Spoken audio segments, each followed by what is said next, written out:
Hola, muy buenos días a todos. Les agradezco que estén presentes para dar inicio a la primera exposiencia virtual o en línea que se lleva a cabo en nuestra institución, el Centro de Integración Educativa. A lo largo de la historia de la escuela, hemos tenido 27 exposiencias. Todas se han celebrado en las instalaciones del colegio. Sin embargo, hoy el evento que nos reúne se llevará a cabo de manera inusual, porque esta vez lo haremos desde los distintos hogares de los alumnos. También es distinta porque por primera vez las investigaciones son personales y algunos proyectos fueron montados en las casas, lo que llevó a desarrollar la creatividad de docentes, alumnos y padres de familia. Muchas gracias a todos ustedes por su empeño. En algunos casos, la investigación fue totalmente bibliográfica, pero fue igualmente profunda y formativa. El propósito de la exposiencia es y será siempre acercar a los alumnos al quehacer científico, emular las características de este trabajo y utilizar el método científico como el proceso por el cual se construye el conocimiento. Estamos seguros de que a pesar de las circunstancias, este año también logramos este objetivo, así como el desarrollo de manejo de habilidades y desarrollo del personal de los alumnos. Ahora es el momento de agradecer. En primer lugar, le daremos las gracias a todos los alumnos que se comprometieron, involucraron y adquirieron muchas más herramientas para lidiar en el futuro. Muchas gracias.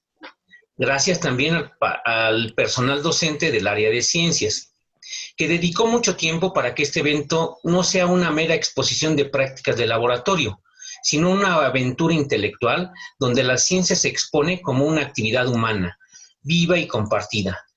Gracias a las maestras Teresa Espinosa, María Mera, Marta Portillo, Viridiana Macías y a los docentes Fernando Rojas y Antonio Nava.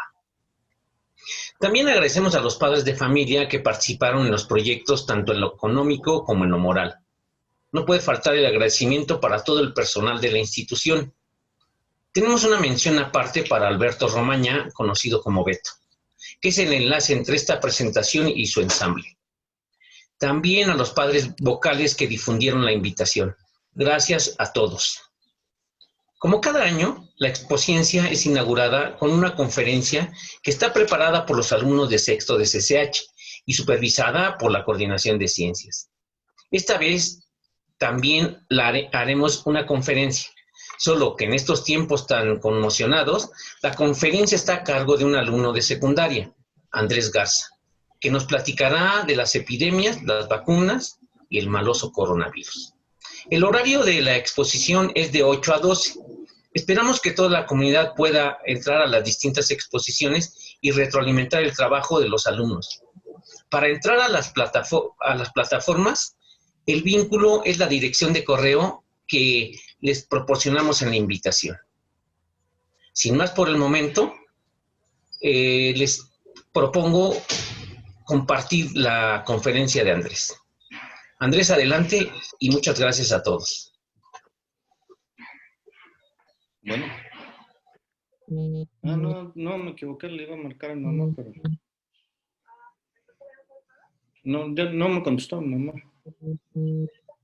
El Chalita va en carretera, va en camino.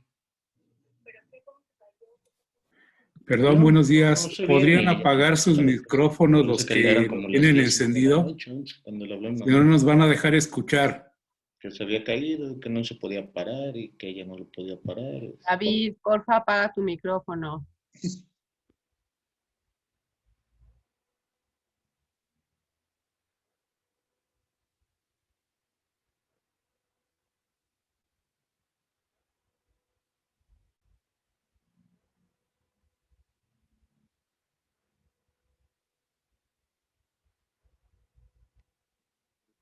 Buenos días, mi nombre es Andrés Garza y yo les presento el tema de las vacunas, la pandemia y el coronavirus.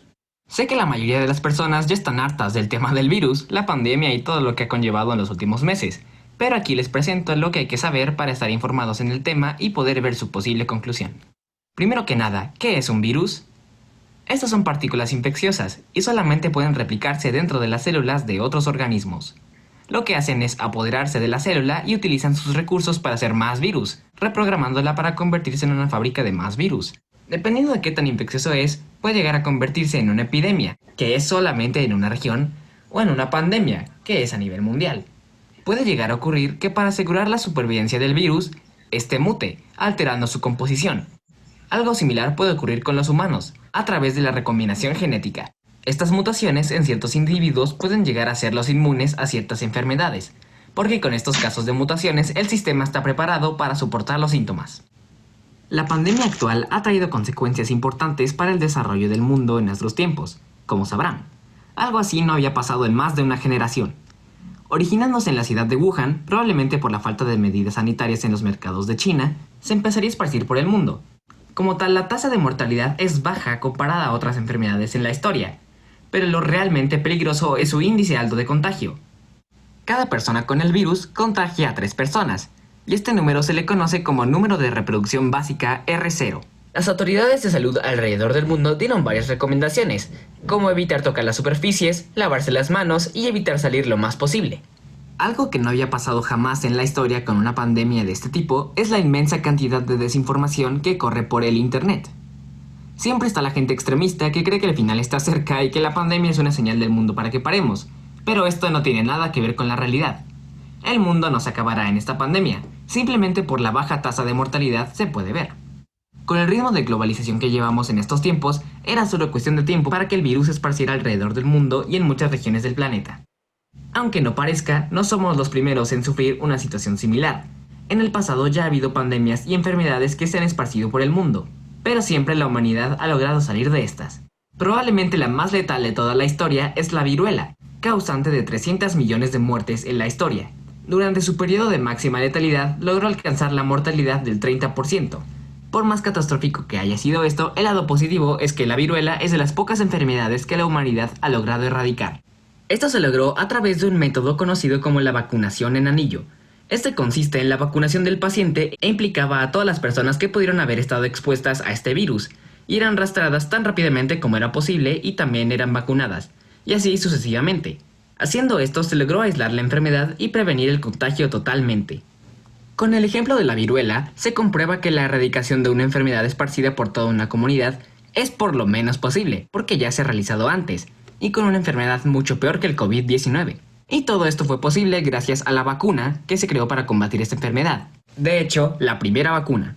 Esta fue hecha por el médico inglés Edgar Jenner.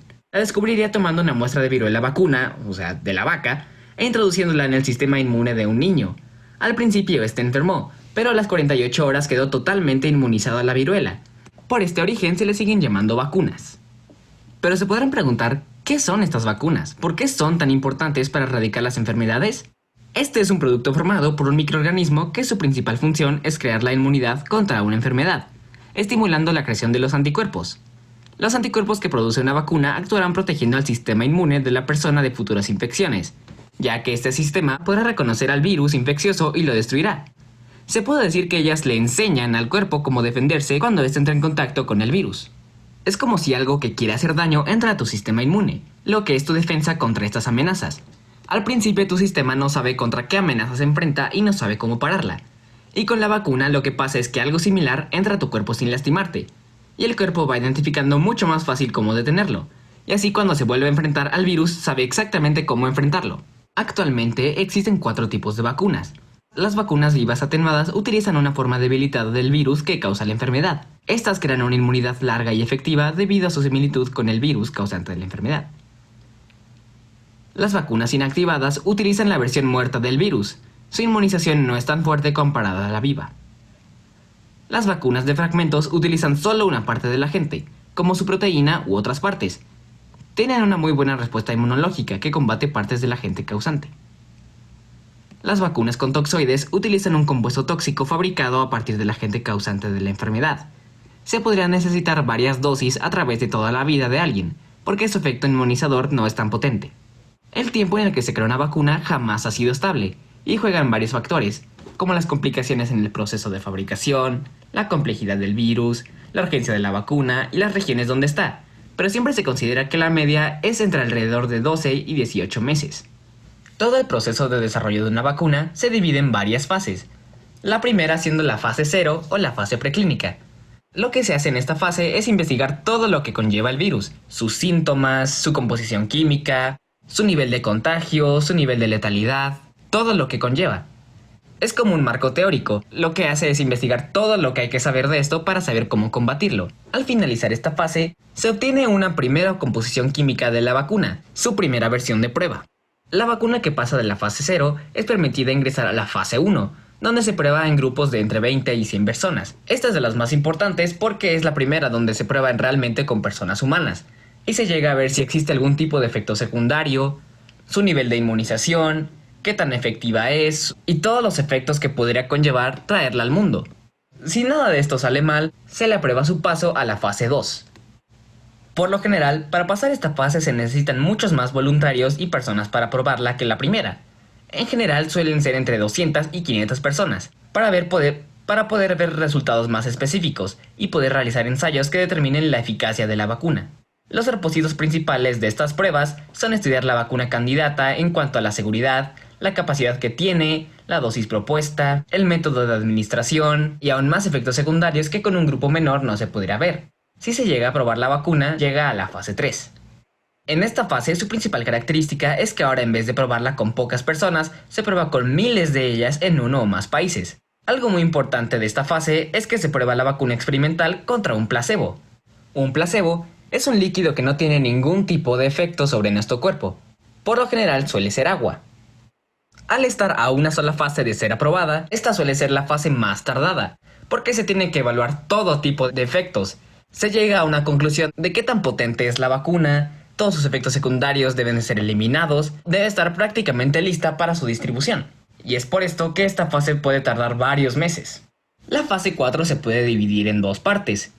Se le puede decir una fase pre-4 cuando la vacuna es aprobada para distribuirse en regiones específicas y en lugares muy concentrados en el planeta. Y la fase 4 es cuando está totalmente aprobada y lista para distribuirse. El verdadero problema con la creación de la vacuna en nuestra situación específica será la distribución. Se puede tener la vacuna totalmente lista, pero si no se planea con tiempo las rutas de distribución, la vacuna tardará muchísimo más tiempo de lo que ya se tarda. Por la enorme cantidad de dosis que se necesitarán, será un trabajo monumental hacer que se distribuya por todo el mundo. En este momento, muchos laboratorios alrededor del mundo trabajan arduamente para la aprobación de una vacuna efectiva contra el COVID-19. Las vacunas de AstraZeneca, Oxford y Moderna son solo algunas de estas, y están viniendo de países tan variados como Estados Unidos, Alemania, Rusia, China, Reino Unido, Italia y muchos otros. En lo que se ha revelado al público, algunas de estas han tenido algunos contratiempos, como es el caso de la vacuna de Oxford. Hace unas semanas se reportó que alguien había muerto por esta vacuna. Pero lo que en realidad pasó fue que el sujeto fue puesto contra un placebo en la fase 3, así que murió por el COVID-19, no por la vacuna. Pero los medios se encargaron de hacernos creer que fue la vacuna quien mató al sujeto, pero en realidad no es así. La manipulación de los medios hizo que tuviéramos una mala visión de esta. En cuanto a la distribución, varios países ya han adoptado planes de distribución de la vacuna, como es el caso de Alemania. Y algo muy importante es la generación de la jerarquía en cuanto a las personas que recibirán la vacuna. En estas situaciones, son todas las personas en el sector salud quienes reciben la vacuna primero, seguidos de las personas en el gobierno. Después de esto le sigue la población en factor de riesgo y finalmente la población en general. Ya con todos estos puntos, se puede formar un plan teórico de cómo podría distribuirse la vacuna de la manera más eficiente. Cuando la vacuna ya esté totalmente aprobada, se necesitará una cantidad enorme de fábricas alrededor del mundo, porque se estima que se necesitarán más de 2.000 millones de dosis. Así que se tendrán que instalar muchísimas fábricas alrededor del mundo para que la distribución sea más efectiva. Cuando finalmente sea aprobada una vacuna, lo más probable es que los países primermundistas sean los que primero tengan el acceso a ella. Algo muy importante es que para cuando llegue al acceso del público en general, las personas con factor de riesgo, como no son las personas mayores, con enfermedades cardíacas o algún tipo de condición especial, sean las primeras que reciban la vacuna. Eventualmente llegará al público en general. La prioridad número 1 de los países debería ser que cedan sus transportes marítimos, terrestres y aéreos para su distribución. Los gobiernos del mundo tendrán que tener la infraestructura necesaria para darla al público, con varios centros de distribución en varios países y con rutas que vayan a muchas regiones del país, para que llegue a todos los lugares posibles. Aunque mucho de esto depende de los gobiernos, un factor muy importante lo tendremos que hacer nosotros las personas normales: la ética en la distribución. Todos queremos salir de esta situación, pero cuando finalmente llegue la vacuna, será muy importante que la gente no se aglomere en varios lugares y que no hagan colapsar el sistema. Hay que cooperar entre todos para que algo así no vuelva a suceder. Bueno, con esto finaliza la plática. Muchas gracias por escucharla. Recuerden que no hay que bajar la guardia ante esta situación y si todos nos cuidamos, esto acabará aún más pronto. Yo soy Andrés Garza, nos vemos luego.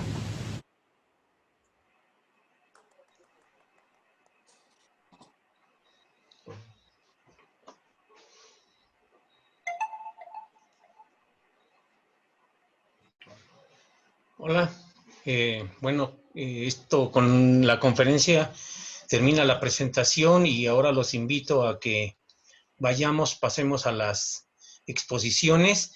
Quiero aclarar que ayer como a las 3 de la tarde a los vocales entre 3 y 4 les mandamos una lista que por desgracia está equivocada, pero como a las 7:30 mandamos la lista definitiva. Ahí solo tienen que copiar la dirección de los alumnos y pegarla. También les quiero recordar que después de las 12 en el canal de YouTube van a aparecer varios videos para todas las personas que no pudieron ver toda la exposición.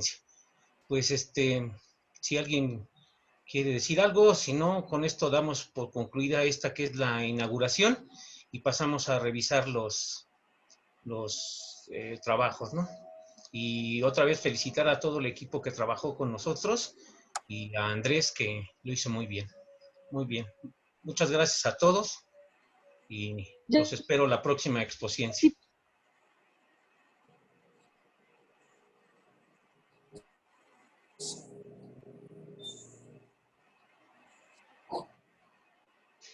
Gracias, nos vemos.